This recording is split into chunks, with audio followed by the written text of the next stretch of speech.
Hey guys, how are we doing? Starting this video a little later on my walk, so we got to run it. All right, so a couple things. One, we're about to finish our series on doctrine, so I need your input. Comment below. There's actually a poll on Instagram if you want to go there, but comment below. What do you want me to talk about? Church 101, what to expect. If you go to a service, I'm going to be speaking primarily from services I go to, but what to expect and why.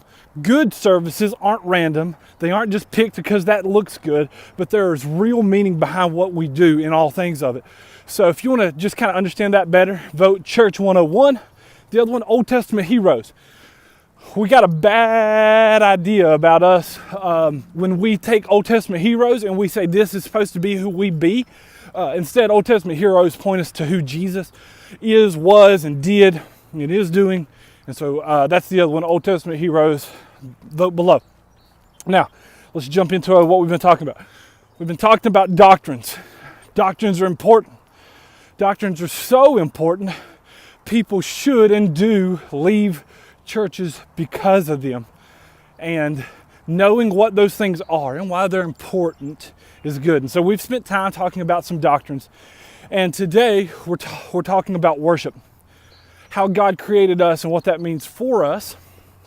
And we all too often, when we think of worship, because in the Bible, we see God command us to love, honor, worship, make everything that we do about Him.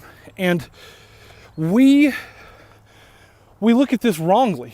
We look at it like kids arguing with their parents and saying things aren't fair because parents get to do things kids don't.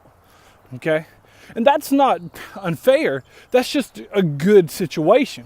I get to do things that Calvin doesn't get to. There's not an equal vote about what the rules look like in my household. I get to tell Calvin what to do. He's 2. He doesn't understand. And the same thing's true about God. God's call on us to obey Him and to worship Him in all things is not a call from an egotistical, greedy God. It's from a loving God. So let's say a family of 5, mom and a dad, 3 kids, move into a really sketchy area. I mean, it is bad.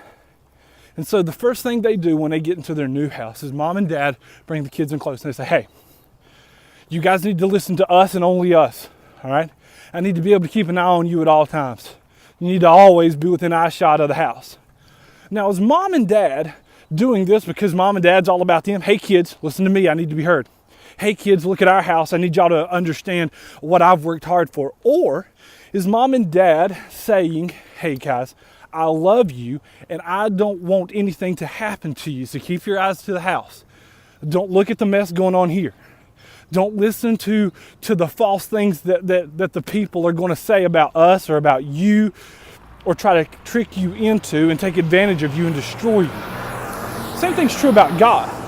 His call for us to always be worshiping, looking toward Him, listening only to Him is not a call from an egotistical God who needs to be appreciated to get some kind of worth. No, that's us. We're humans. We're that broken. God's not that broken. It's a call from a loving God that says, hey, I know what's out there and I know how it can wreck you. So look at me and love me. So our call from the Bible to worship God is a good, loving call from a good, loving Father. Love you guys.